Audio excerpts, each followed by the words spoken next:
హిందూ మతం అనేది మరి అందరి మతమా, మరి అది కొందరి మతమా?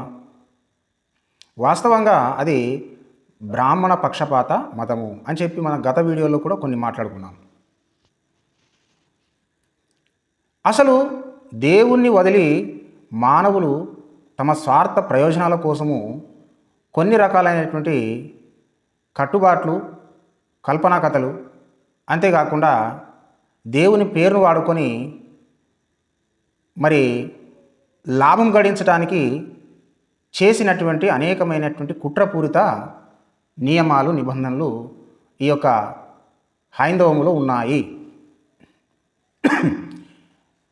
ఏంటని చెప్పి మీరు అడుగుతారా? గత వీడియోలో మనం మాట్లాడుకున్నాం. దేవుని యొక్క విరాట్ స్వరూపము అంటే బ్రహ్మ తలలో నుంచి బ్రాహ్మణుడు వేదం వినిపించటానికి, బ్రహ్మ యొక్క భుజాల్లో నుంచి క్షత్రియుడు ఉద్భవిస్తాడు. అతడు రాజ్య పరిపాలన చేస్తాడు. ఉదరములో నుంచి వైశ్యుడు పుడతాడు, ఉద్భవించాడు.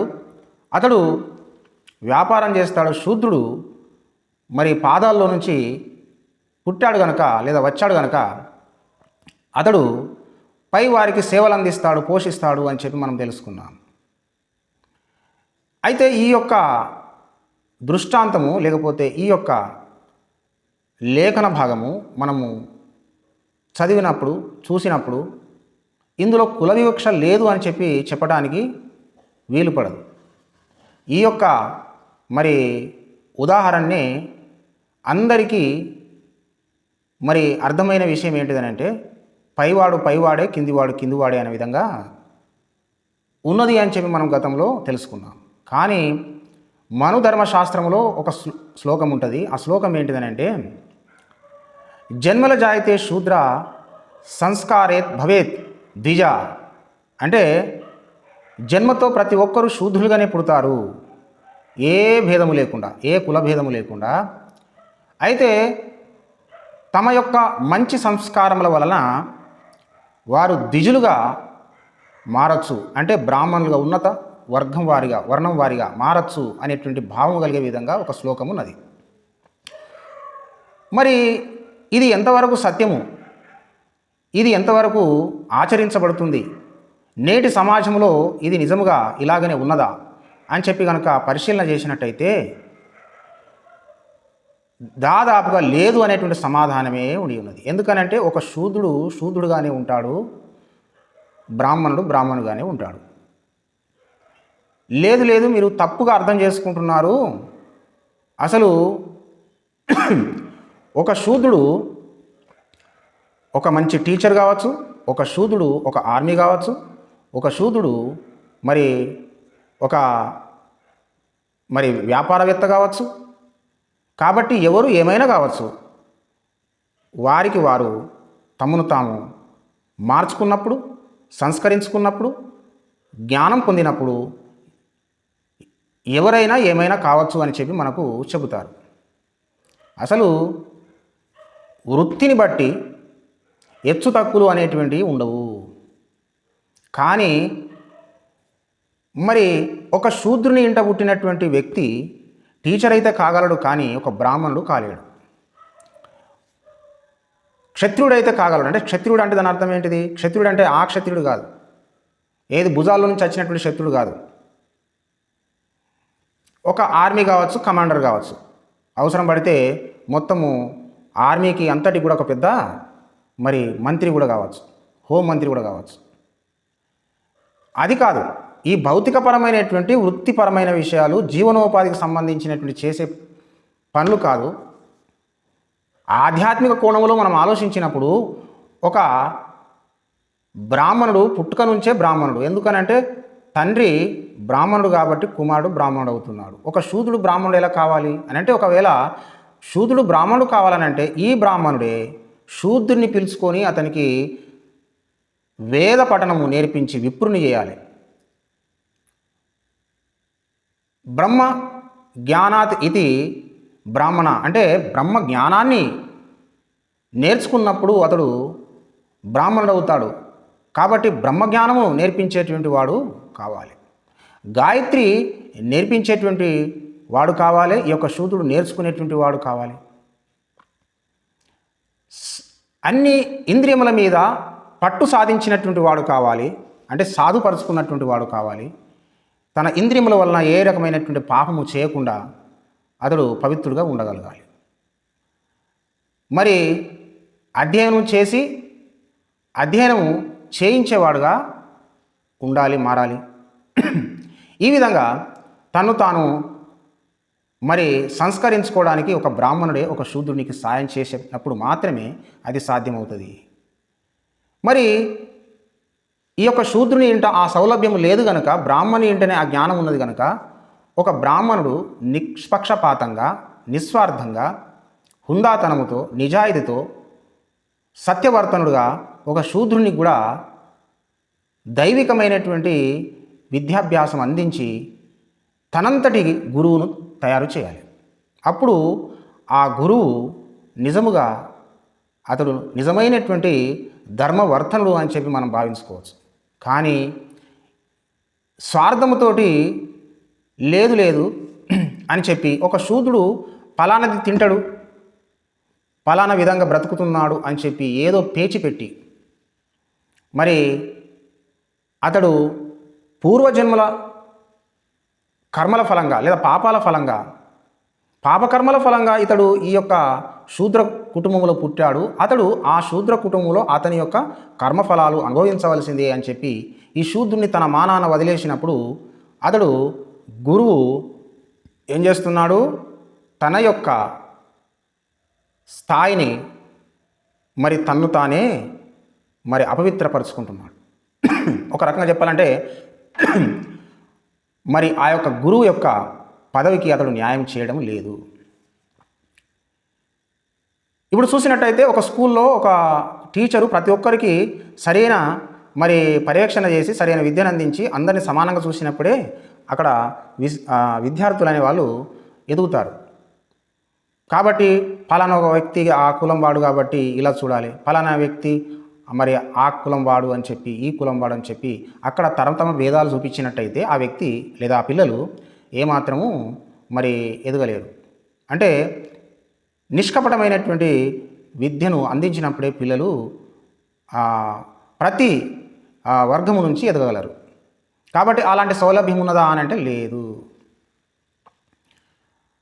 అయితే ఇక్కడ మనం చూసినట్టయితే మరి వీరు చెప్పేటువంటి విషయం ఏంటిదనంటే, పుట్టినప్పుడు శూద్రులుగానే పుట్టాము, కానీ తమను తాము సంస్కరించుకున్నప్పుడు ద్విజులవుతారు, అంటే రెండవ జన్మ పొందినటువంటి బ్రాహ్మణులు అవుతారు, క్షత్రియులు అవుతారు, ఉన్నత వర్గం సంబంధించిన వ్యక్తులుగా మారచ్చు అని అంటారు. అది ఎన్నటికీ కుదరదు, అది ఎన్నటికీ కాదు.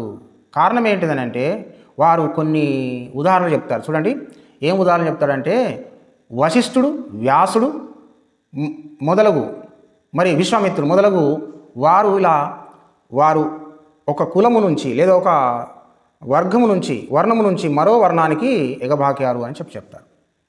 ఈ 3 ఉదాహరణలు చెప్పాను. అయితే ఇక్కడ నేను 4 ఉదాహరణలు కూడా చెప్తాను. ఏంటిదంటే, అదే గ్రంథాలలో శంభూకుని వధించి వాళ్ళు ఏం చాటుకున్నారని అంటే, ఒక శూద్రుడు తపస్సు చేసి నేరుగా స్వర్గం పోవడానికి వీలు లేదు అని చెప్పి ఎవరో ఒక బ్రాహ్మణ కుటుంబంలో ఈ యొక్క శూద్రుడు తపస్సు చేసిన మూలంగా ఆ యొక్క బ్రాహ్మణ కుటుంబంలో ఉన్నటువంటి కుమారునికి అనారోగ్యం చేత చచ్చిపోయాడు అని చెప్పి అక్కడ ఒక మరి కథను అల్లారు. అది అసంబద్ధమైన కథను అల్లారు. అంతేకాకుండా ఒక కౌటిల్యుడు అనేటువంటి వ్యక్తి మరి శూద్రుడు, అతడు ధనుర్విద్యలో అంటే బాణము వేసుట విద్యలో చాలా ప్రావీణ్యుడు. పంచపాండవులను కూడా నీళ్లు మింగించగలిగినటువంటి శక్తి కలిగినటువంటి వాడుగా అతడు ఎదిగినవాడు. అయితే ఇతని మీద వారు జయము సాధించలేక మరి కపటముతో ఈర్షతో ద్రోణాచార్యుడైనటువంటి గురువు వద్దకు వెళ్ళి అతని బ్రొటన వేలు మరి తీసివేయబడడానికి కుట్ర పన్ని ఆ ద్రోణాచార్యుడు ఈ యొక్క మరి కౌటిల్యుని యొక్క వేలును తీసివేయడం జరుగుతుంది. అప్పుడు తీసివేసిన తర్వాత అతనికి ఉన్నటువంటి టాలెంట్ను ఏం చేయడం జరిగింది, మరి పాతరేసినట్టు చేయడం జరిగింది. నేటి రోజుల్లో కూడా కులమును చూసి మరి వారికి ఉన్నత స్థితిని ఆపాదిస్తుంటున్నారు. అది తప్పు కదా. టాలెంట్ను బట్టి అతనికి మనం చేయాలి. సరే, కొన్ని చోట్ల ఇప్పటికీ న్యాయం అనేది ఉన్నది. అది సాధారణంగా మంచి ప్రావీణ్యత ఉన్నటువంటి వారికి మంచి జాబ్ వస్తుంది. అది కూడా క్వాలిఫికేషన్ బట్టి జాబ్ వస్తుంది, అది ఓకే. మరి ఆ క్వాలిఫికేషన్ బట్టి జాబ్ రావాలి కదా. కానీ ఆ యొక్క వాళ్ళ గ్రంథాల్లో అలాంటి న్యాయం అనేది కనబడలేదు. అలాగే మరి ఇంకో వ్యక్తి ఉంటాడు, మాతంగుడు అనేటువంటి వ్యక్తి, మాతంగముని. అతడు బ్రహ్మత్వం పొందడానికి తపస్సు చేస్తాడు. ఒక శూద్రుడు బ్రహ్మత్వం పొందడానికి తపస్సు చేయకూడదని చెప్పి ఇంద్రుడు వచ్చి అతన్ని ఆపేస్తాడు. ఏంటిదండి, ఇంతకుముందే ఒక శూద్రుడు మరి ద్విజుడు కావచ్చు, బ్రహ్మత్వం పొందొచ్చు అని చెప్పి ఇప్పుడే కదా మనం తెలుసుకున్నాము. మరి ఇంతలోనే ఈ యొక్క మాతంగుడు తపస్సు చేసి ఉన్నత స్థితిని పొందాలని చెప్పి, ఉత్తమ గతిని పొందాలని చెప్పి కోరుకోవడం తప్ప కాదు కదా. కాబట్టి ఇలా మనం పోతూ ఉంటే కర్ణునికి కూడా విద్యను అందించలేదు గురువు. అతని కులము తెలియదని చెప్పి కర్ణునికి కూడా ద్రోణాచార్యుడు విద్యను అందించలేదు, అతని కులము తెలియదని చెప్పి. కానీ అదే పాండవులకు విద్యను అందిస్తాడు.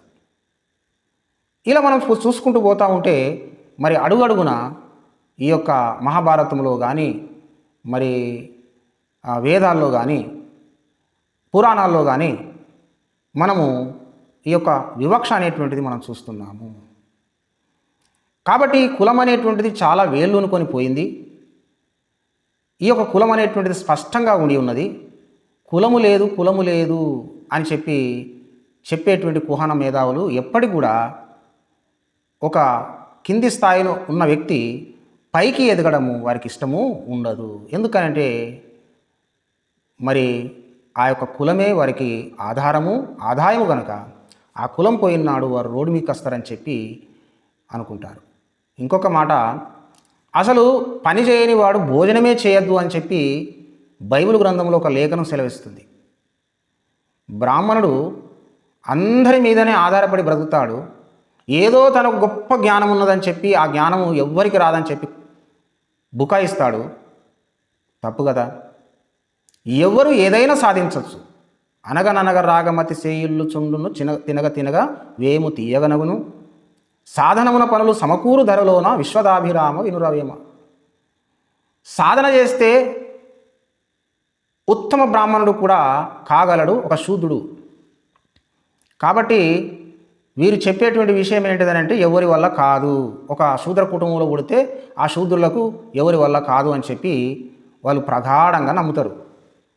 సో ఇందులో పక్షపాతం ఉండి ఉన్నది. కాబట్టి ఒక శూద్రునికి కింది కులస్తులకు ఈ మతము ఆ ఉన్నత స్థితి ఎన్నటికి కూడా ఇవ్వడం లేదు. ఆ యొక్క మరి ఆ ఉన్నత స్థాయిని కలిగి ఉండటానికి ప్రయత్నించటము లేదు. కాబట్టి ఈ యొక్క మరి మతము ఇది కేవలం బ్రాహ్మణ మతం అని చెప్పడానికి వీలు పడుతుంది. అలాగే మనము భగవద్గీతలో కూడా మనము చదివినప్పుడు భగవద్గీతలో కూడా స్వభావమును బట్టే, అంటే ఒక కుటుంబంలో పలానా ఉన్నత వర్గంలో పుట్టినటువంటి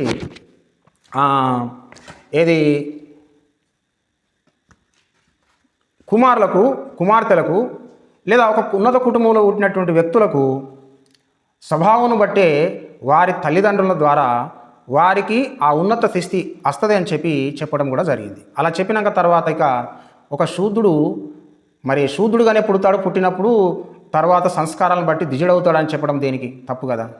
అందుకోసమే అక్కడ ఉండి ఉన్నది ఒక మాట నేను చదువుతాను.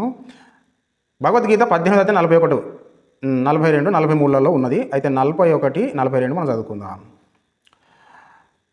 బ్రాహ్మణ క్షత్రియ విషాం శూద్రనాం చ పరస్తప కర్మాణి పవిభక్త అని స్వభావ ప్రభై గుణై.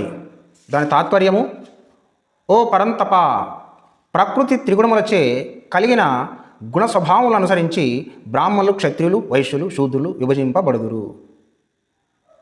కింది శ్లోకము యొక్క భావం కూడా నేను చెప్తాను. కింది శ్లోకము యొక్క భావము 42 శ్లోకం యొక్క భావం కూడా నేను చదువుతున్నాను. అంటే దాని భావాన్ని మాత్రమే చదువుతున్నాను, మీరు తర్వాత కూడా వెరిఫై చేసుకోండి. శాంతి, ఇంద్రియ నిగ్రహము, తపస్సు, శుచి, సహనము, నిజాయితీ, జ్ఞానము, విజ్ఞానము, ఆస్తక్యము అను సహజ గుణ లక్షణములచే బ్రాహ్మణుడు కర్మ చేయుదురు. చూడండి, సహజ గుణ లక్షణాలు వచ్చే బ్రాహ్మణులు కర్మలు చేదురు. సహజము అని చెప్పి మనం ఇక్కడ పదాన్ని చూసాము. పైననేమో స్వభావము, గుణ స్వభావము అని చెప్పి పై శ్లోకంలో మనం చూసాము. అంటే స్వభావరీత్యనే ఒక మాటలో చెప్పాలంటే ఒక నాగుంపాము విషంతోనే పుట్టినట్టుగా ఈ యొక్క బ్రాహ్మణుడి కాట వాని పుట్టుక నుంచే ఆ బ్రహ్మత్వం అనేటువంటిది ఉంటుందట. తప్పు కదా అది. అలా చెప్పినాక తర్వాత మరి జన్మల జాయితే శూద్ర సంస్కార భవేత్ ద్విజ అనేటువంటి మాట ఎందుకు అన్నాడు? తప్పు కదా. అసలు వాస్తవంగా అది కదా మనము పాటించాల్సింది, అది కదా మనం చూడాల్సింది. అందుకొరకు ఇక్కడ మనం చూసినట్టయితే మరి హిందూ గ్రంథాల్లో స్పష్టంగా కులము హెచ్చుతగ్గులు అనేటువంటి తప్పకుండా చూపించడం జరిగింది. అందుకొరకు ఈ యొక్క మరి ఈ బ్రాహ్మణిజము అది ఎంతవరకు సమాజము శ్రేయస్సును కోరుతుంది, లేకపోతే అందరిని సమానం చూస్తుంది? ఎందుకనంటే నీ యొక్క దైవత్వము సామాజికంగా కూడా న్యాయం చేయగలిగినదై ఉండాలి. బైబిల్ అలా చెప్తుంది. ఎందుకనంటే బైబిల్ ఏమంటుందనంటే మానవుల్ని మట్టితోనే చేశాడు దేవుడు. ఇద్దరు ఆడమగం చేసినాక తర్వాత వారి ద్వారా సంతానం కలిగింది. కాబట్టి నిన్ను వలె నీ పొరుగు వారిని ప్రేమించు అనే మాట కూడా చెప్పడం జరిగింది. అంటే ఒక పాస్టరు మరో పాస్టర్ను చేయగలడు, వీలైతే తనకంటే గొప్పవాని కూడా చేయగలడు, గురువును మించిన శిష్యుని కూడా చేయగలడు. అలాగే హిందూ గ్రంథాల్లో గురువును మించిన శిష్యులు కారు.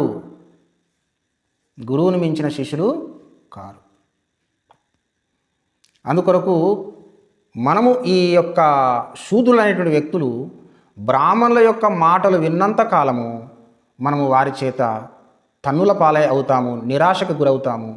అంతేకాకుండా అవమానించబడతాము తప్ప మనల్ని ఎన్నటికీ ఒక ఉన్నత మరి సర్వోచ్చమైనటువంటి స్థితిలోనికి తీసుకురావడానికి ప్రయత్నించడు. కేవలం బాహ్య సంబంధమైనటువంటి పదవులు కాదు, నేను కోరేది ఆధ్యాత్మిక కోణంలో ఆ ఉన్నత ఉత్తమ గతిని నేను కోరుచున్నాను.